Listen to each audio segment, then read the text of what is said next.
의인을 위하여 죽는 자가 쉽지 않고 선인을 위하여 용감히 죽는 자가 혹 있거니와 우리가 아직 죄인 되었을 때에 그리스도께서 우리를 위하여 죽으심으로 하나님께서 우리에 대한 자기의 사랑을 확증하셨느니라. 그러면 이제 우리가 그의 피로 말미암아 의롭다 하심을 받았으니 더욱 그로 말미암아 진노하심에서 구원을 받을 것이니 우리가 원수 되었을 때에 그의 아들의 죽으심으로 말미암아 하나님과 화목하게 되었은즉 화목하게 된 자로서는 더욱 그의 살아나심으로 말미암아 구원을 받을 것이니라. 그뿐 아니라 이제 우리로 화목하게 하신 우리 주 예수 그리스도로 말미암아 하나님 안에서 또한 즐거워하느니라. 아멘. 오늘 로마서 5장 7절 11절 말씀을 가지고 하나님 사랑의 확실한 증거는 이렇게 질문 형식으로 제목을 잡았습니다. 우리 모두가 잘 알고 있는 질문이죠. 하나님 사랑의 확실한 증거가 뭐냐? 오늘 본문 8절 말씀에서 우리가 아직 죄인 되었을 때에 그리스도께서 우리를 위하여 죽으심으로 하나님께서 우리에 대한 자기의 사랑을 확증하셨느니라 이렇게 말씀하고 있습니다. 우리에 대한 하나님의 그 사랑을 확증하셨다. 확실하게 증거하셨다. 그러면 그 확실한 증거가 뭡니까? 바로 그리스도께서 우리를 위하여 죽으심으로. 오늘 찬송에도 그랬잖아요. 우리가 찬송을 부르면 어린 양 예수의 그 피로 속죄함 얻었네. 속죄함. 예. 어린 양 예수의 피로 우리는 구속함을 받았다. 그러기에 하나님께 감사함으로 찬송을 하는 것입니다. 즐거움으로 찬송을 하는 것이죠. 뭐 이렇게 보면은 오늘 질문과 대답은 나왔으니까 뭐 설교를 마쳐야 되는가? 그렇지 않죠. 오늘 이러한 구원을 받은 하나님의 자녀라면은 우리가 이 땅 위에서 우리가 하나님 앞에 가기 전까지 어떻게 살아야 마땅한가? 지금 당장 하나님 앞에 가는 것은 아니기 때문에 우리의 삶이 얼마나 지금 중요한가를 생각하고 우리가 시시때때로 하루 이틀 사흘 매일매일 우리가 하나님 앞에 어떻게 살아야 될 것인가, 이것이 굉장히 중요한 것입니다. 그렇죠. 우리가 사실 인생을 살아가면서 근심 걱정이 사라지지 않습니다. 너희는 마음에 근심하지 말라. 하나님을 믿으니 또 나를 믿으라. 근심하지 말라고 하시고 하나님을 믿으니 또 나를 믿으라. 예수님께서 이렇게 말씀을 하시죠. 예수님께서 승천하시기 전에 제자들이 참 예수님이 승천하시고 제자들 홀로 남았을 때에 어떻게 살아갈 것인가 굉장히 근심과 걱정하고 있을 때에 예수님이 위로하시면서 하시는 말씀이죠. 오늘 우리를 향한 말씀이기도 합니다. 그런데 우리가 매일매일 살아가면서 근심과 걱정이 끊이질 않죠. 사라지질 않습니다. 그리고 문제가 계속해서 생기는 것입니다. 내 개인적인 문제, 가정의 문제, 가족들의 문제, 또한 하는 사업의 문제, 여러 분야에서 정말 뉴스를 보면은요, 시시각각 많은 문제들이 발생하지 않습니까? 여러분, 모로코라든가 리비아에서는요, 지진이 일어나고 또 물난리가 나가지고 수만 명이 죽어나가는 그러한 문제들이 발생하고 있지 않습니까?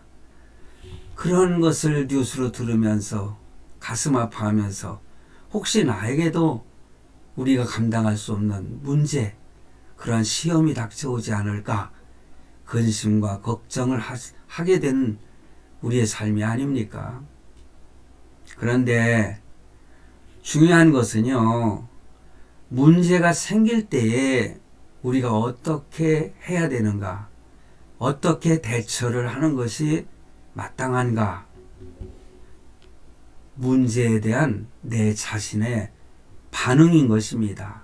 뿐만 아니라 그 문제에 닥쳤을 때에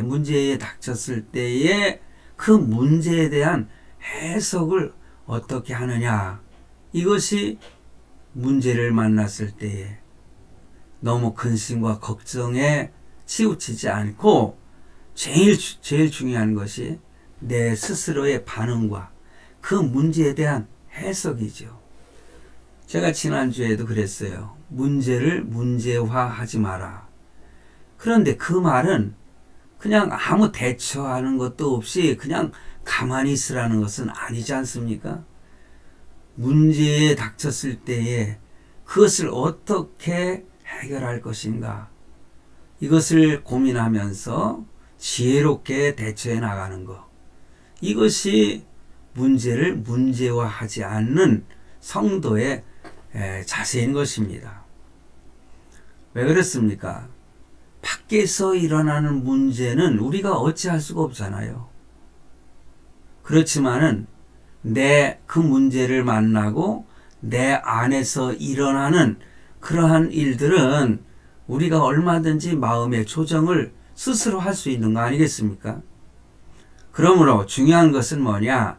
나에게 어떤 일이 일어나느냐, 이것이 아니라 내 안에 일어난 일에 대해서 내가 어떠한 반응을 보이느냐, 이것이 굉장히 중요한 것입니다. 좀 전에 말씀을 드렸듯이 밖에서 일어나는 문제나 어떠한 일에 대해서는 우리가 조절을 할 수가 없는 것입니다.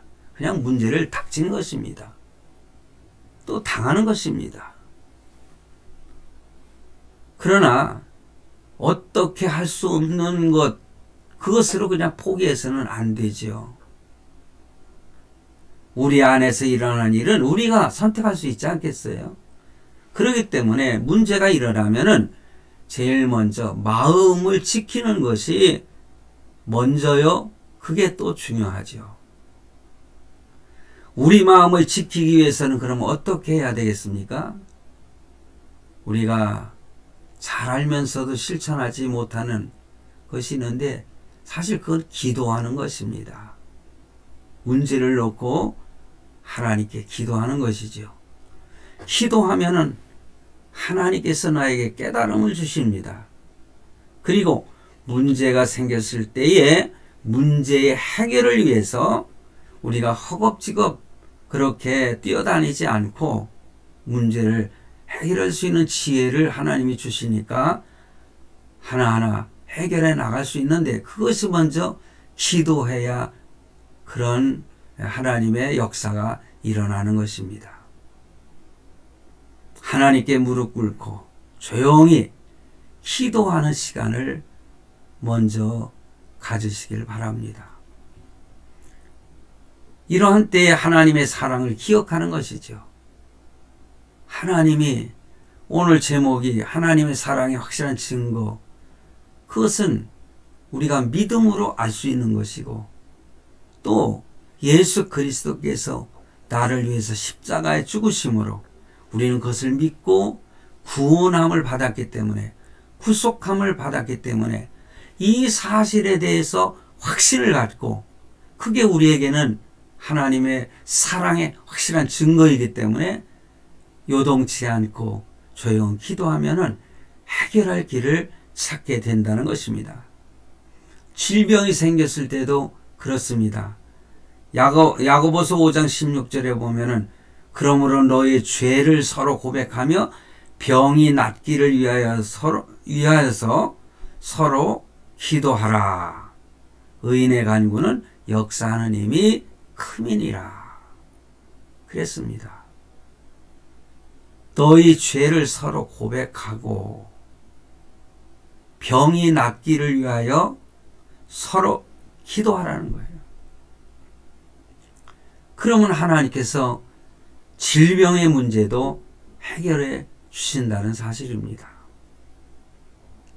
그렇다면 이러한 상황, 어떤 문제가 발생했을 때에, 어려움이 왔을 때에 근심과 걱정하지 말고 어떻게 대처를 하여 살아가야 되느냐, 어떻게 살아야 할까?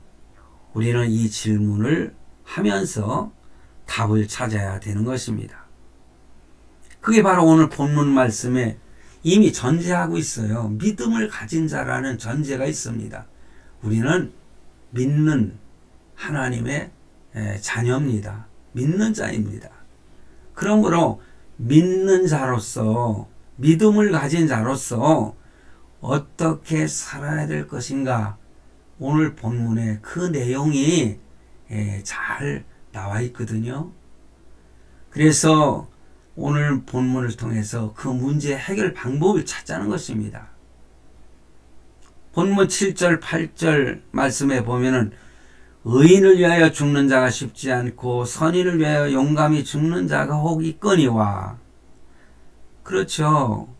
나라와 민족을 위해서 죽는 것도 하나의 대신 희생하는 거 아니겠습니까? 전쟁을 하면서. 자, 그래서 그 사람들의 공을 높이 평가해서 그들에게 보훈처에서는 보훈부로 바뀌었죠. 보훈부에서는 그들을 추앙하고 그들의 후손에게 큰 보상을 하는 것을 우리가 잘 알고 있잖아요. 그런데 우리가 아직 죄인 되었을 때에 그리스도께서 우리를 위하여 죽으심으로 죄인을 위하여 죽을 수는 없다는 것입니다. 이 세상 사람들은. 그런데 죄인을 위하여 죽으심으로 하나님께서 우리에게 대한 자기의 사랑을 확증하셨느니라. 죄인을 위해서 예수님이 십자가에 죽으심으로 인해서 그 예수님의 사랑을 우리에게 증거로, 십자가의 그 죽으심을 증거로 보여주시는 것입니다.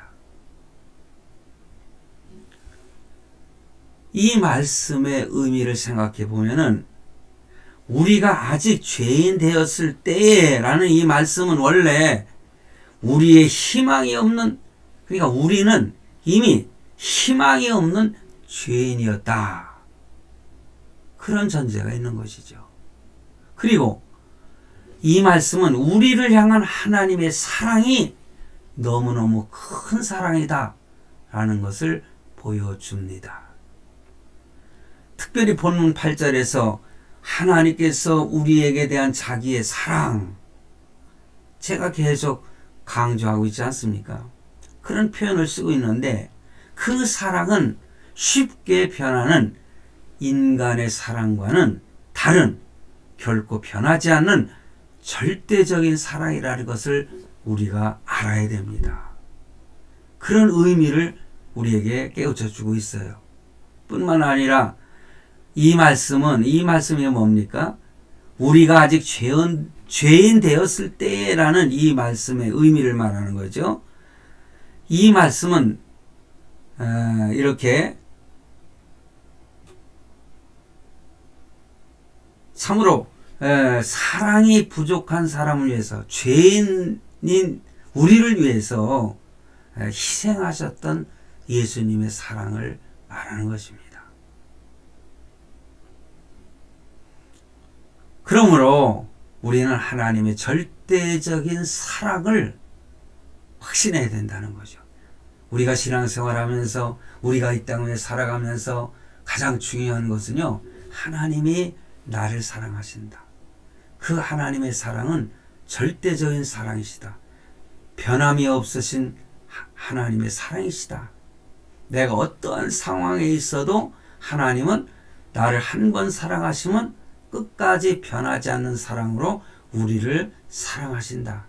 이 사랑에 대한 그 예수 그리스도의 사랑의 확증을 우리가 확실하게 믿을 때에 어떤 어려움도 극복할 수 있다는 것이죠.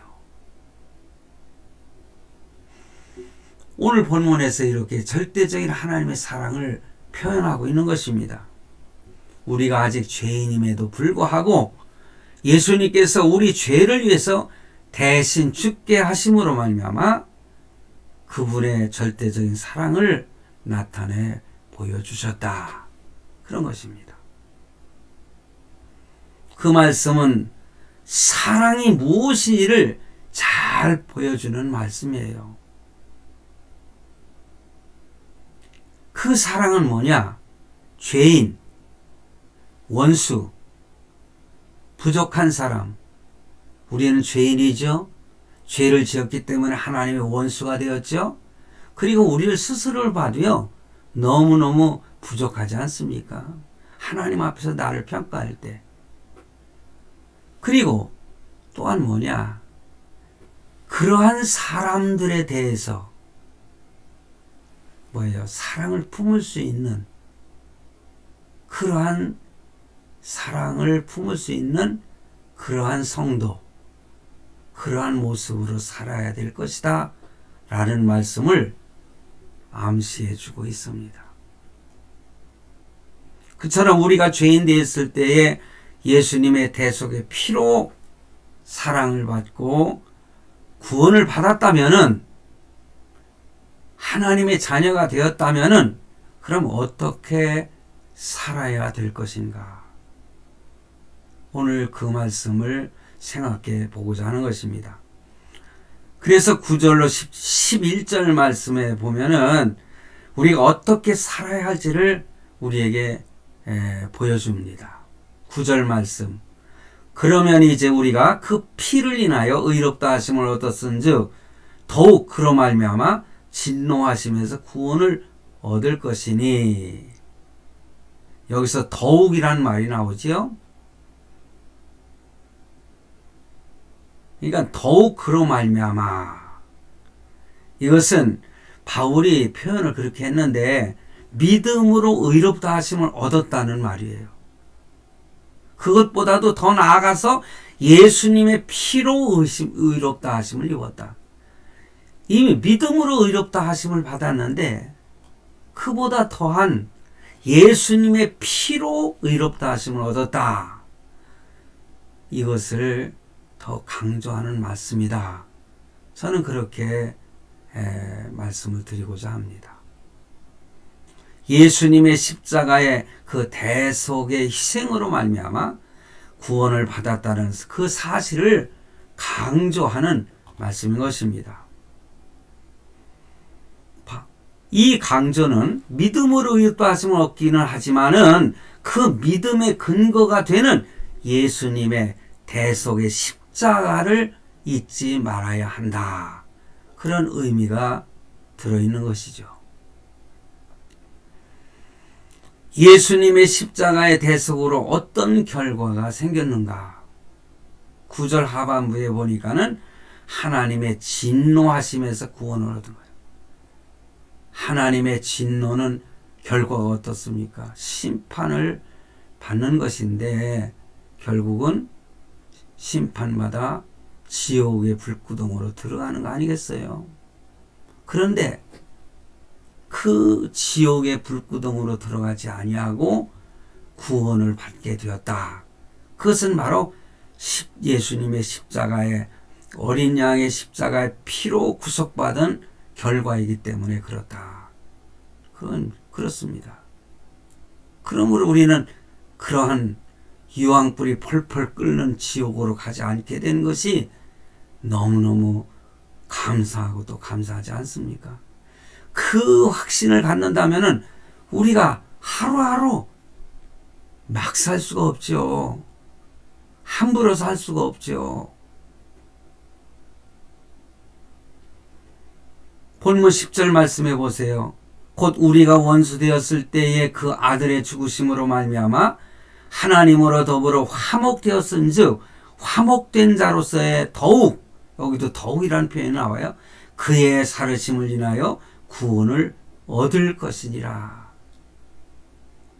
이 말씀 구절 내용을 보면 그리스도의 대속으로 하나님과 우리 사이의 관계가 회복이 돼서 화목하게 되어서 그 결과로 어떻게 됐습니까? 구원을 얻게 되었다는 것이죠. 그런데 구원을 받았다는 그 자체로 끝나는 것이 아니라 11절에 보니 이뿐 아니라 이제 우리를 화목을 얻게 하신 우리 주 예수 그리스도로 말미암아 하나님 안에서 또한 즐거워하느니라. 그러므로 이 땅에 우리가 살 때에 마음의 기쁨을 가지고 즐거움으로 즐기면서 살아가라. 그런 말씀이죠. 그러므로 우리 믿는 사람은 하나님의 자녀가 되고 구원을 얻은 축복, 그 축복에서 끝나지 않고 이 세상을 살면서 하나님 안에서 기쁨과 즐거움을 얻는 축복이 있을 것이라는 말씀을 하고 있는 것이죠. 그러므로 우리는 세상을 살면서 어떠한 경우에도 낙심하거나 절망하지 말아야 된다. 이것을 강조해 주고 있습니다. 여러분, 혹시 어려운 문제와 어려운 시험을 겪고 있지는 않습니까?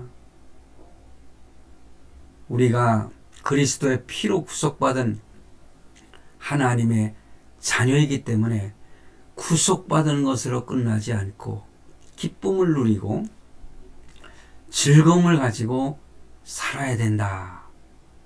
이 말씀을 기억하면서 힘을 얻으시기 바랍니다. 어떤 문제가 생겼을지라도 굴복하지 말아야 되는 것입니다. 사단은 우리를 근심하게 만들고 걱정을 하게 만들어요. 그러므로 근심, 걱정은 바로 사단의 무기인 것입니다. 그런데 우리는 말씀, 칼, 성령의 검으로 우리는 얼마든지 이 사단의 무기를 물리칠 수가 있는 것입니다. 성도 여러분, 먼저 그런 문제를 당했을 때에 자기 자신에 대해서 낙심하지 마십시오. 자기 자신에 대해서 낙심하지 말라는 거예요. 믿는 사람들이 낙심하게 되면은요, 사단이가 그 틈을 타가지고 유혹을 받게 되고 죄를 범하게 되는 거예요. 사단이가 그 순간을 틈타서 공격하는 것입니다. 그런데 이 세상에서요, 내가 참 이렇게 근심과 걱정이 쌓이고 어떤 어려움이 있을 때에 일시적으로 우리를 위로해 주는 것들이 있어요. 사단이가 딱 갖다 제시를 합니다. 너 지금 힘들지? 너 지금 힘들지? 그러면서 너 술을 마셔라. 그러면은 그 술이 너를 위로해 줄 것이다. 어제 유튜브를 보는데요. 유명했던 그 탤런트 한 사람이 있는데 참 아버지의 재산을 물려받았어요. 그러니까는 한 40년 전에 지금의 강남의 건물이 그 당시에 165억이었대요. 그러면 오늘날은 그것은 뭐 한 1000억 가까이 되는 거 아니겠어요? 그 재산을 물려받았는데 이 친구가 자기 부인하고 이혼하고 자녀들도 다 자기 부인에게 맡기고 미국으로 가가지고 그냥 사업을 하면서 흥청망청 살다가 쫄딱 망해가지고요, 한국에 돌아왔는데 그가 괴로우니까는요 이 술을 마시기 시작했다는 거예요. 처음에는 잠이 안 와가지고 먹기 시작했는데 소주 한 병을 먹으니까 잠이 푹 오더라는 겁니다. 그런데 그 다음날 계속 마시다 보니까는 나중에는 술 한 병으로 되질 않더라는 거예요. 그러면서 나중에는 술에 중독이 돼가지고 그 인생을 망칠 뻔했다는 거예요. 내가 이름을 얘기하지 않습니다. 그 사람은요, 유명한 아내, 그 탤런트 아내가, 견씨라고 하는 그 아내가 참 예쁜 아내를 뒀던 탤런트예요. 그 자녀들 딸 둘이 있는데 걔네들 다 탤런트하고요. 또 유명한 가수하고 막내딸은 결혼했지 않습니까? 얼마 전에. 그런데 이 친구가 보니까는요, 조그만 단칸방에서요, 5평 되는 단칸방에서 침대 놓고 사는데 지금은 그 미국에 가가지고요, 몇천 평 되는 그 화로운 집에서 살던 것보다 더 마음이 편하대요. 그러면서 밥을 먹는데 교회에서 무슨 일을 하는지 모르겠어요. 교회에서 밑반찬을 가지고 왔다고 하면서 밥을 먹더라고요. 그러면서 자기는 술 때문에 또 망했기 때문에 자기는 절대 술을 먹지 않는다고. 마귀는요, 내가 힘들고 어려울 때, 때로는 뭔가 마음에 부족함이 있을 때, 불만이 있을 때 와가지고 너 술 한 잔 마셔봐. 네 마음을 위로할 거야. 그런데 그 술이 그 사람을 잡는 것입니다. 마약도 마찬가지 아니겠습니까? 돈이 얼만큼 많으면 뭐합니까? 마약에 중독돼가지고 인생을 망치는 거 아니에요? 때로는 이단 종교에도 빠지고 심령술에도 빠지고 쾌락주의로 빠지고 허무주의 이런 것들을 사단이가 딱 내미는 거예요. 너를 위로해 줄 것이다. 그런 의미에서 여러분 한번 생각해 보세요. 가장 훌륭한 사람은요, 이러한 모든 것들을 뿌리치고 하나님 앞에 거룩하게 살고자 노력하는 그런 사람이 위대한 하나님의 사람이 아닌가, 거룩한 사람이 아닌가, 그렇게 생각해 보는 것입니다. 왜냐하면 낙심을 극복할 수 있는 가장 핵심 요소가 뭡니까? 이 술이나 마약이나 이런 것들이 아니에요. 주 안에서 기뻐하는 것입니다. 그러므로 빌립보서에 보니까는 제가 강조하잖아요. 사도 바울이 감옥에 갇혀 있으면서도 오히려 밖에 있는 빌립보 교회 성도들에게 너희는 기뻐하고 기뻐하라. 다시 말하노니 기뻐하라. 성도 여러분, 우리는 지금 그리스도 안에서 자유함을 누리고 살고 있잖아요. 얼마나 감사합니까? 내가 어려움을 좀 겪는다고 그래서 거기에 빠져가지고 참 문제를 문제화해가지고 내 자신을 학대하고 사단의 유혹에 빠져서 흥청망청 막 살아서 되겠느냐는 말씀이에요. 그게 진짜 하나님의 자녀입니까? 하나님의 자녀라면 그렇게 살 수 없는 것이에요. 네, 좀 후에 다시 자세하게 더 말씀을 드리겠습니다. 어떻게 우리가 주 안에서 항상 기뻐할 수 있는가? 여러분, 누구든지 자신만만할 수는 없죠. 죄라고 하는 것이 내 안에서 여전히 내 영혼을 갉아먹고 있는데 우리가 어떻게 기뻐하느냐? 기뻐할 수가 없어요. 내 안에는 죄가 있단 말이에요. 뭐 야고보서에 있는 말씀 서로 죄를 고백하면서 하나님께 병 낫기를 위해서 기도하라. 이 말씀도 제가 드렸습니다만은 여러분, 때로는 우리가요 믿는 사람이지만은 믿는 사람 같지 않게 엉망으로 사는 사람들, 여러분 자실 아닙니까? 한 자실 한번 돌아보세요. 내 삶이 정말 엉망으로 지금 살고 있는 거 아니야? 우리의 사는 모습만 보면은요, 우리가 어떻게 항상 기뻐할 수가 있겠어요? 그런데 성도라고 하는 믿음은 있어요. 하나님의 자녀라고 하는 믿음은 있어요. 그런데도 엉망진창으로 살아요. 그렇게 살고 있어요. 그렇게 살 수 있어요, 또. 그런데 하나님은 우리를 의롭다 하시고 그래도 여전히 사랑하신다고 고백을 해요.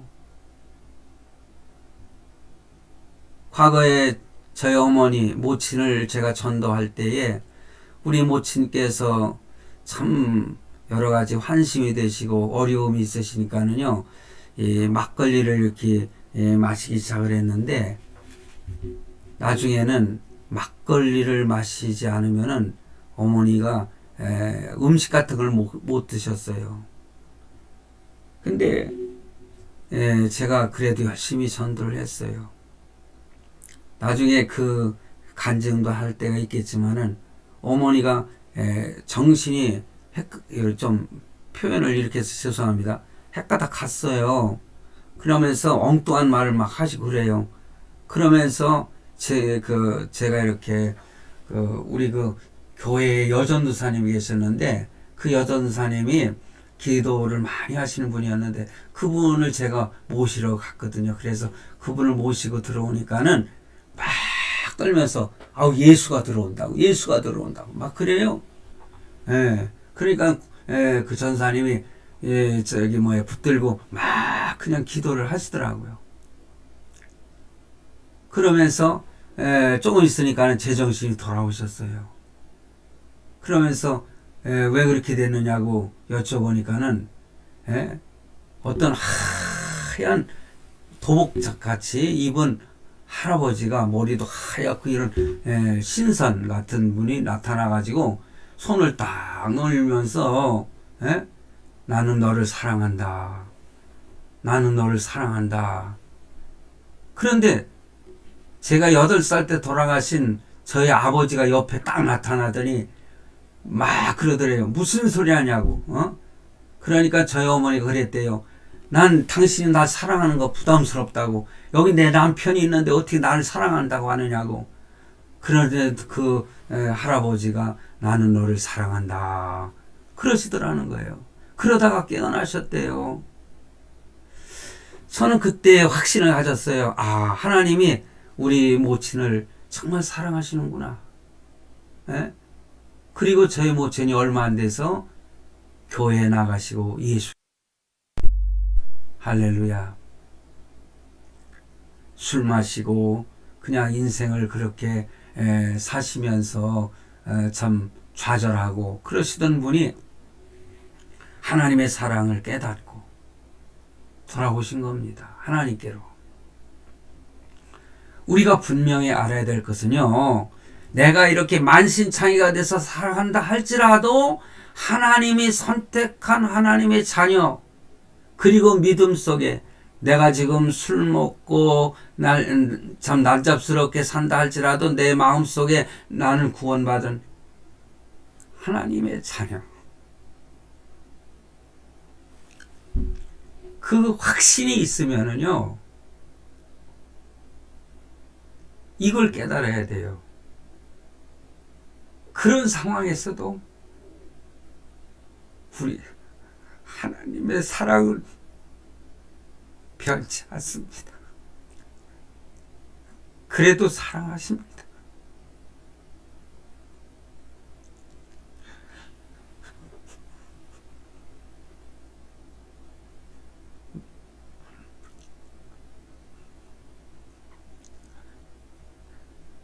그러니 그 사랑을 깨닫고 돌아오시기 바랍니다.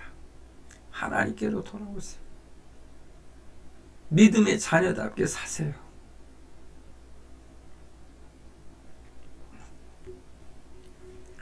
그래서 오늘 제목에 제가 그랬습니다. 하나님의 사랑의 확실한 증거. 예수님이 십자가의 죽으심으로 인해서 증거를 보여주셨잖아요. 그리고 변치 않은 사랑으로, 영원한 사랑으로 우리를 사랑하시고 계신다는 그 사실, 그 사실을 믿는다면은 내가 이 땅 위에서 지금 한순간 엉망으로 살아가고 있다 할지라도 하나님은 나를 버리시지 않는다. 결코 버리시지 않는다. 이 사랑을 깨닫는다면 기뻐하고 즐거워할 수 있지 않겠습니까?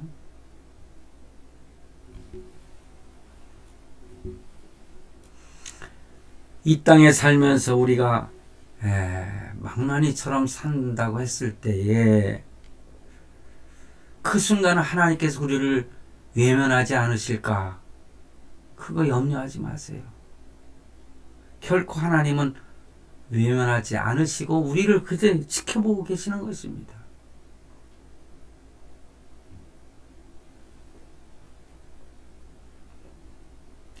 그러므로 오늘 제가 강조하고 싶은 것은요, 하나님께서 우리를 의롭다 하셨다는 것, 이것은 우리가 살면서 어떤 행동을 하든지 상관없이 우리는 하나님 앞에서 의로운 존재라고 하는 것.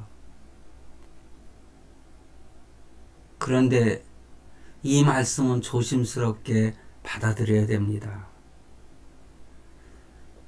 참으로 언제나 우리를 의롭다 하시는 하나님을 기억해야 되지만은, 그렇다면은 어떤 분이 이거 참 이해가 되지 않을 수도 있잖아요. 만약 행위와 전혀 상관이 없다면은 하나님이 의롭다 하시는 것이, 아마 많은 사람들은 망나니처럼 살 거 아니겠습니까? 라고 이렇게 저에게 질문을 할 수 있을 거예요.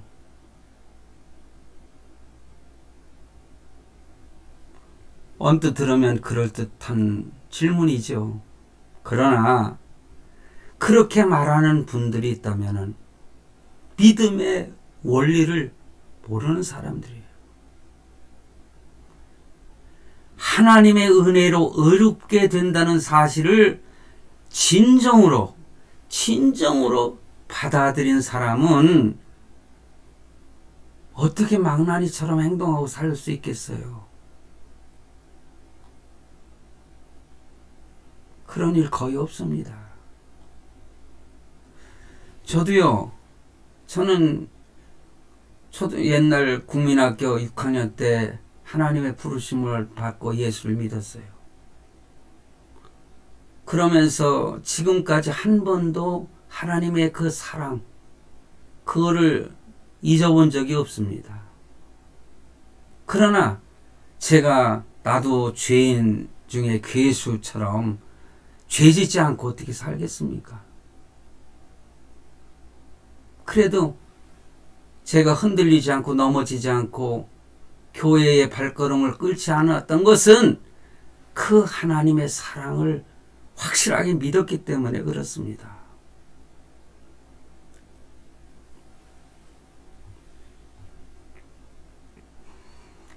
하나님의 은혜를, 하나님의 그 변함이 없으신 하나님의 사랑을 확신한다면요, 좀 전에 말씀드린 것처럼 막 살 수가 없는 거예요.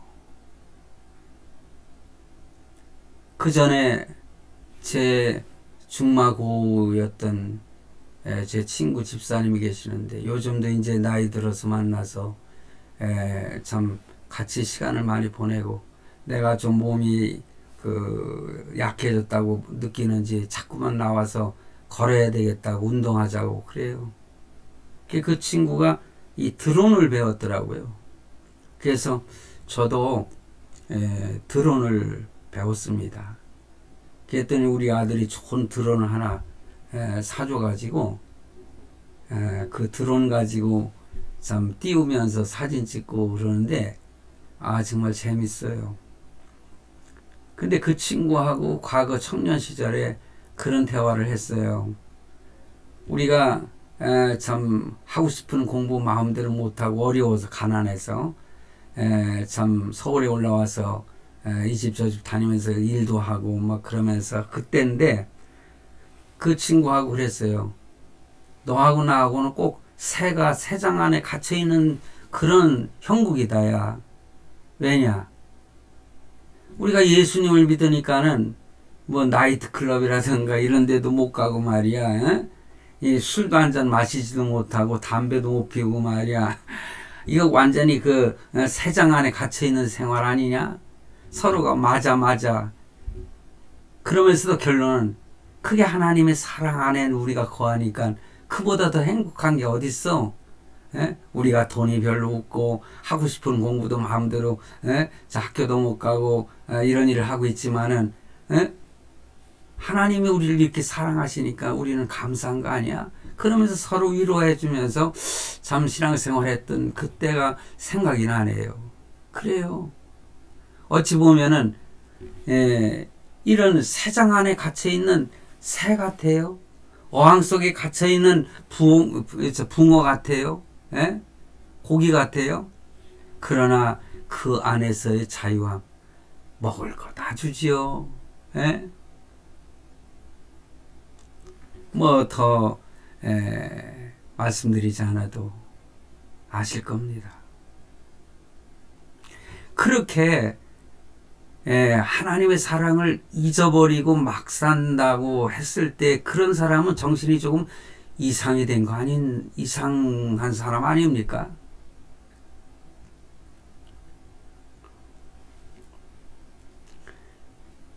그렇죠. 하나님의 은혜, 행위와 상관없이 우리를 변함없는 사랑으로 의롭다고 이렇게 여겨 주셨다면은 그 은혜에 감사해서 주님이 기뻐하시는 삶을 살아야겠습니다 하고 다시 한번 다짐해야 되지 않겠습니까?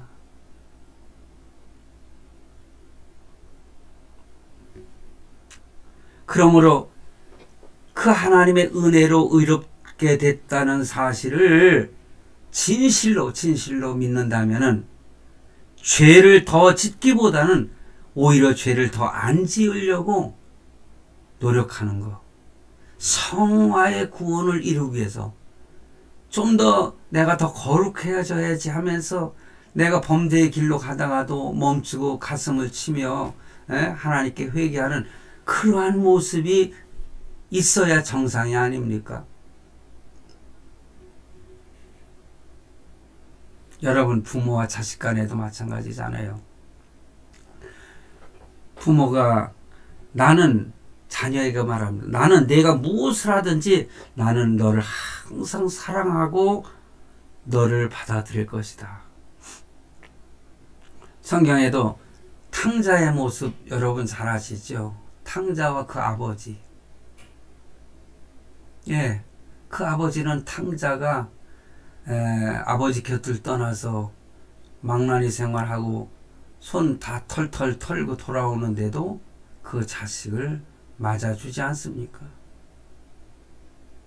그런데 그 자식이 나는 어떤 행동을 해도 우리 아버지는 나를 사랑하시고 나를 받아들이신다고 했으니까 내 마음대로 죄 지으면서 마음대로 살겠다.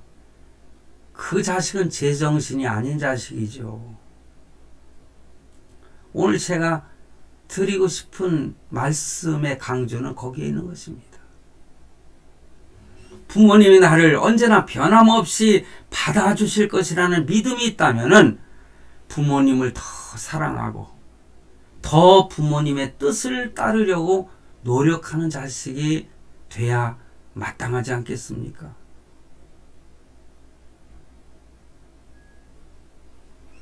마찬가지로 하나님께서 우리를 이렇게 행위와 상관없이 변함없이 의롭다고 해주심을 진정으로 믿는다면 우리는 망나니처럼 행동하기보다는 반드시 하나님 기뻐하시는 삶을 살려고 더 애쓸 것입니다. 만약 하나님이 우리의 행위에 따라 우리를 의롭다 이렇게 만약에 하신다면은 우리의 삶은 어떻게 되어 있어요? 그 엉망진창의 삶은 영원한 지옥으로 가는 길목이 되지 않겠습니까? 여러분, 하나님의 사랑을 의심하지 마세요.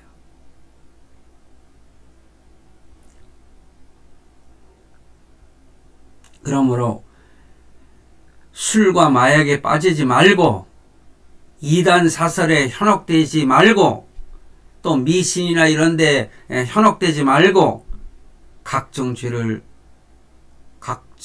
짓는 성도가 되지 않기를 바라는 것입니다.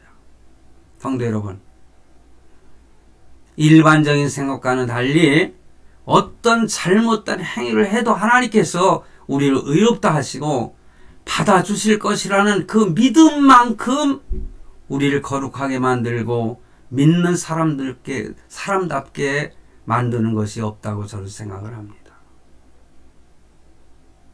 그런 믿음을 가져야 돼요. 그런 믿음을 가지고 하나님의 용서와 사랑에 대한 확신을 가지는 것만큼 소중한 것이 없습니다.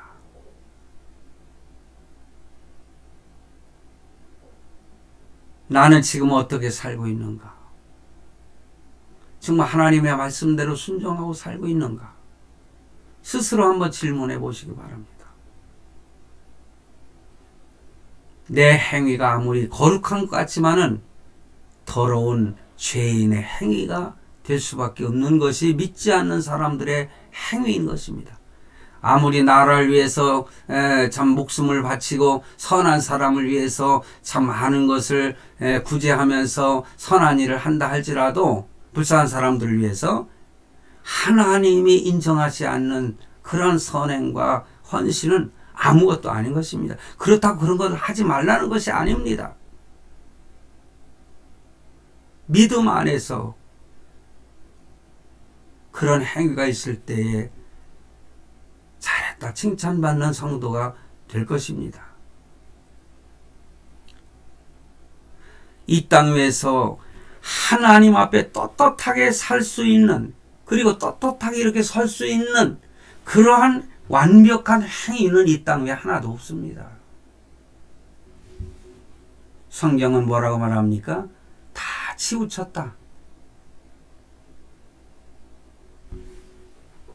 그러므로 우리가 의롭게 되는 것은 우리가 어떻게 했느냐, 어떤 액츠, 그러니까 어떤 행동을 했느냐, 이것이 문제가 아닙니다. 오직 하나님의 변함없는 사랑과 은혜가 우리를 의롭다 하시는 것입니다. 그러므로 성도 여러분, 그 사랑과 은혜를 깊이 깨달을 때에 우리는 은혜가 넘치는 그런 성령 충만한 하나님의 사람, 성도의 삶을 사는 그러한 하나님의 자녀가 될 것입니다. 그러므로 항상 하나님의 은혜에 대한 그 확신을 가지고 기쁨을 잃지 않고 사는, 내가 지금 어느 자리에 서 있느냐, 이곳이 하나님의 사랑을 거스리는 자리가 아니냐, 그걸 깨달았다면 빨리 돌아서서 변화를 가지고 하나님 앞에 무릎 꿇는 그러한 성도가 되시기를